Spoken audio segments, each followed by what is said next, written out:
এবার মেয়েটা বলে, কে আপনি? এই মরুভূমির মাঝখানে রৌদ্রের মধ্যে দাঁড়িয়ে দাঁড়িয়ে কথা বলেন, কে আপনি? ঘরে আসেন।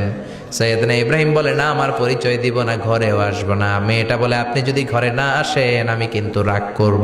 সুবহানাল্লাহ কোন।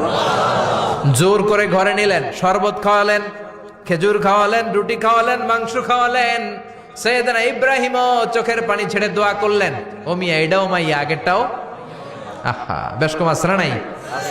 সৈয়দনা ইব্রাহিম মাথায় হাত বুলিয়ে দিয়ে দোয়া করলেন আর বললেন, তোমার স্বামী যখন বন থেকে ফিরে আসবে ফাকরাই আলাইহিস সালাম, তোমার স্বামীর একটা সালাম দিবা, আর বলবা ঘরের দরজার নতুন চৌকাঠ যেন জীবনেও না পাল্টায়। সৈয়দনা ইব্রাহিম ওনার ছেলে ইসমাইলরে দেখতে গেলেন। অনেক দিন পরে দেখতে গেলেন। ওই দিন বাড়িতে সৈয়দনা ইসমাইল বাড়িতে নাই, বনে গিয়েছে শিকার করার জন্য। বাড়িতে সৈয়দনা ইসমাইলের বিবি সৈয়দনা ইব্রাহিম ঘরের দরজার বাইরে থেকে সালাম দিয়ে বললেন, আসসালামু আলাইকুম। ভেতর থেকে কর্কশ গলায় একটা মেয়ে সালামের উত্তর দিয়ে বলল, ওয়া আলাইকাস সালাম। গলার মধ্যে কোনো মায়া নাই, মহব্বত নাই। জিজ্ঞেস করলো সৈয়দনা ইব্রাহিম, মা কেমন আছো? কাইফা হালুকি ইয়া উম্মি। মেয়েটা কয়, বেশি সুবিধার না। তোমাদের খাওয়া দাওয়া কেমন চলে? ভালো না। তোমার জামাই কই? বনে গেছে। এবার মেয়েটা বলতেছে, আমনে কেডা? সৈয়দনা ইব্রাহিম বলে, আমি কে চিনবা না? ইদা জা যাওজুকা মিনাল গাবা, স্বামী যখন বন থেকে ফিরবে ফাকরাই আলাইহিস সালাম, তোমার স্বামীর একটা সালাম দিবা। ওয়া মুরিহি আন ইগাইরা আতাবাতা বাবিহি, আর বলবা ঘরের দরজার চৌকাঠটা যেন তোমার স্বামী পাল্টে দেয়। এই কথা বলে বুখারীর বর্ণনা। কিসের হাদিস? বুখারীর হাদিস। ইব্রাহিম চলে গেলেন। ইসমাইল আসার পরে বিবি বলতে আরম্ভ করছে, দুপুরবেলা একটা বুড়া আইছিল। বুড়া কে আইছিল? সৈয়দনা ইসমাইল বলে, কোন বুড়া আসছে? কি বলছে? বিবি বলে, আপনারে সালাম বলছে। ওয়া আলাইকুমুস সালাম। আর কি বলেছে? আর বলছে ঘরের দরজার চৌকাঠ যেন আপনি পাল্টে ফেলেন। এই কথা বলার পরে সৈয়দনা ইসমাইল চিৎকার দিয়ে বলে, ও কি করলি তুই? নিজের কপাল পুড়লি, নিজের কপালে নিজে কুড়াল মারলি। ও মিয়া, চোর বোঝে চোরের সিগনাল, পুলিশ বোঝে পুলিশের সিগনাল, নবী বোঝে নবীর সিগনাল, ঠিক কিনা? সেদিন ইব্রাহিম যা বলছে ইসমাইল আলাইহিস সালাম ধরে ফেলছে। ডেকে বললে, এটা বুড়া না, এটা তোর শ্বশুর, এইটা আমার বাবা ইব্রাহিম খলিল। আমার বাবা যা বলেছে, সিগন্যালটা তো গ্রিন সিগন্যাল না, এটা তো রেড সিগন্যাল, এটা তো বিপদ সংকেত। আমার বাবা যা বলেছে এর মানে হলো তোরে যেন আমি তালাক দেই। Get out, get out, I divorced you. তোরে তালাক দিয়ে দিলাম। বাবার খুশির জন্য তালাক দিয়ে দিস। আপনার আব্বাও যদি আপনার বউরে এমনি তালাক দিয়ে ফেলতে বলে, দিবেন নাকি? আবার দিয়া ফেলেন, দিয়েন না, মুসিবত আছে। আপনার বাবাও বাবা, সৈয়দনা ইসমাইলের বাবা, ইব্রাহিমও বাবা, ঠিক কিনা? সৈয়দনা ইব্রাহিম মন গড়া কথা বলতেন না, আকাশ থেকে ওহী আসলে বলতেন। এই জন্য আপনার বাবা যদি বলে বউরে তালাক দিয়েন না, খবরদার, বাবারেও বুঝাইবেন, বউরেও বুঝাইবেন, ঘরে সংলাপ করবেন, সমঝোতা করবেন। আমাকে দুই নেত্রী সংলাপ করে না তো কি হয়েছে, আমরা সংলাপ করব, ঠিক কিনা?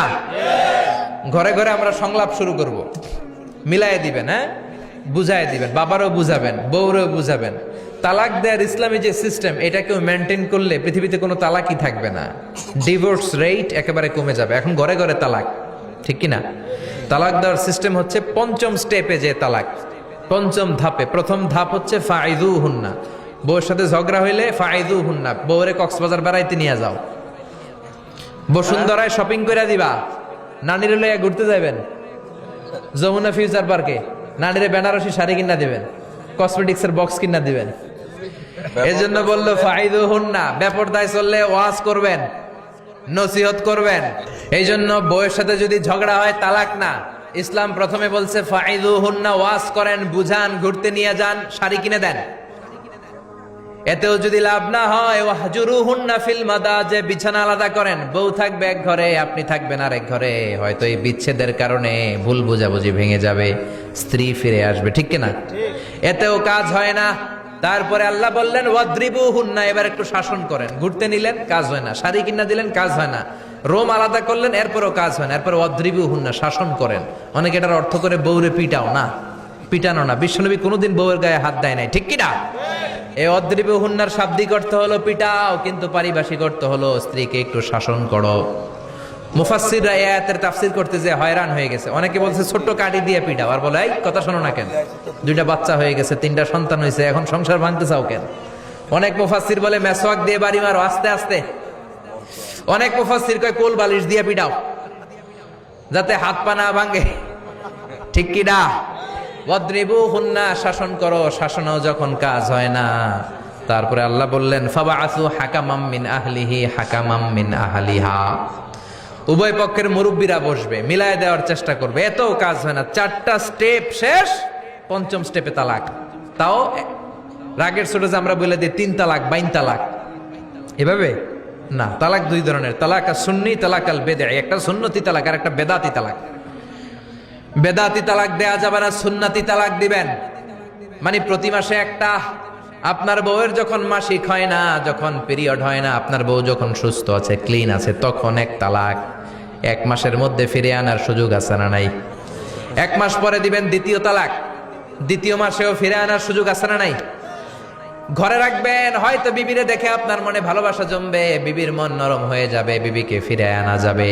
3য় মাসে 3 তালাক যখন দিবেন, আর ফিরে আনার সুযোগ নাই। এটাকে বলে আত-তালাক আল বাইন আল বাইনুনা। এরপরে আর ফিরে আনার সুযোগ নাই। এই প্রসিডিউর গুলো যদি মেনটেন করেন, তালাক হবে? তালাক হওয়ার সুযোগ আছে? এজন্য এগুলো মেনটেন করে তালাক দিবেন, ডিভোর্স রেট কমে যাবে। ওমরে ফারুকের জামানায় এক লোক তার স্ত্রীকে 100 তালাক দিছে। কয় তালাক? এরকম ডাকাত বাংলাদেশও আছে না নাই? 100 তালাক দিছে। এখন ওয়াইফ যে ওমরে ফারুককে বিচার দিছে, ওমরে ফারুক বললো তোমার হাজবেন্ডকে ডেকে আনো। ডেকে আনা হলো, কিরে কয় তালাক দিছস? কয় 100 তালাক। দিবি 3 তালাক, 100 তালাক দিছস কেন? কয় মেজাজ গরম আছিল। ওমরে ফারুক বলে ঠিক আছে, বিচার হলো 3 তালাকে তোর বউ তালাক, বাকি 97 তালাক এখন তোর পিঠে পড়বে। সুবহানাল্লাহ পড়েন। এরকম যদি মাইট দেওয়া যেত জায়গা মতো, সব তালাক বন্ধ হয়ে যেত। চিল্লায় বলেন ঠিক কি না? এজন্য আপনার বাবা যদি বলে ও বাবা তোর বউরে তালাক দে, তালাক দিবেন না, বুঝাবেন। বাবারেও বুঝান, বউরেও বুঝান, বরকত দিবে কে? সাইয়েদনা ইব্রাহিম বললেন ঘরের দরজার চৌকাঠ পাল্টে ফেলো। মনে আছে ঘটনা? না ভুলে গেছেন বোধহয়? তালাক দিয়ে দিলেন বিবিকে। নতুন সংসার শুরু হলো, আরেকটা বংশীয় নেককার মেয়েকে বিয়ে করলেন। 3 বছর পর সাইয়েদনা ইব্রাহিম আবার বেড়াতে আসলেন। আজকেও সাইয়েদনা ইসমাইল বাসায় নাই। সাইয়েদনা ইব্রাহিম সালাম দিলেন, আসসালামু আলাইক। এবার জাদুমাখা কণ্ঠে, কুকিল কণ্ঠে, মোলায়েম কণ্ঠের একটা মেয়ে ঘরের ভেতর থেকে বলে ওয়ালাইকুমুস সালাম। ওয়ালাইকুমুস সালাম। সাইয়েদনা ইব্রাহিম বললেন কাইফা হালুকি ইয়া উম্মি, মা কেমন আছো বলো বলো। মেয়েটা বলে আলহামদুলিল্লাহি আলা কুল্লি হাল, সব অবস্থায় আলহামদুলিল্লাহ। সুবহানাল্লাহ পড়েন। সংসার কেমন চলে? কয় খুব ভালো। খাওয়া দাওয়ার অবস্থা কি? কয় আরো ভালো। এবার মেয়েটা বলে কে আপনি? এই মরুভূমির মাঝখানে রৌদ্রের মধ্যে দাঁড়িয়ে দাঁড়িয়ে কথা বলেন, কেউ তো কোনোদিন আমাদের খোঁজ নিতে আসে না, কে আপনি? ঘরে আসেন। সাইয়েদনা ইব্রাহিম বলে না, আমার পরিচয় দিব না, ঘরেও আসবো না। মেয়েটা বলে আপনি যদি ঘরে না আসেন আমি কিন্তু রাগ করব। সুবহানাল্লাহ কোন। জোর করে ঘরে নিলেন, শরবত খাওয়ালেন, খেজুর খাওয়ালেন, রুটি খাওয়ালেন, মাংস খাওয়ালেন। সাইয়েদনা ইব্রাহিমও চোখের পানি ছেড়ে দোয়া করলেন, ও মিয়া এটাও মাইয়া আগেরটাও। আহা, বেশ কম আছে না নাই? সাইয়েদনা ইব্রাহিম মাথায় হাত বুলিয়ে দিয়ে দোয়া করলেন আর বললেন ইযা জাআ যাওজুক মিনাল গাবা, তোমার স্বামী যখন বন থেকে ফিরে আসবে, ফাকরাই আলাইহিস সালাম, তোমার স্বামীর একটা সালাম দিবা। ওয়া মুরিহি আন ইউসবিতা আতাবাতা বাবিহি, আর বলবা ঘরের দরজার নতুন চৌকাঠ যেন জীবনেও না পাল্টায়। চলে গেলেন। ইসমাইল আসলেন। বিবি বলল নুরানি চেহারার এক আল্লাহর ওলির মতো মুরব্বী লোক আসছিল। মুরব্বী আসছে শুনে ইসমাইল তো ভয় পেয়ে গেলেন। কিরে, আগে তো একটা ঘটনা ঘটছে, ঠিক কিনা? কেমন আচরণ করেছিস বল। বিবি বলে আপনি ভয় পাবেন না, আমি খুব ভালো আচরণ করেছি, আপ্যায়ন করেছি। তিনিও খুশি হয়ে আমার মাথায় হাত বুলিয়ে দোয়া করে দিয়েছেন আর বলেছেন ঘরের দরজার নতুন চৌকাঠ যেন জীবনেও আপনি না পাল্টান। সুবহানাল্লাহ। সাইয়েদনা ইসমাইল বিবিকে জড়িয়ে ধরলেন। বিবিকে জড়িয়ে ধরে বললেন ও বিবি, তুই তো পরীক্ষায় গোল্ডেন এ প্লাস। কি এ প্লাস?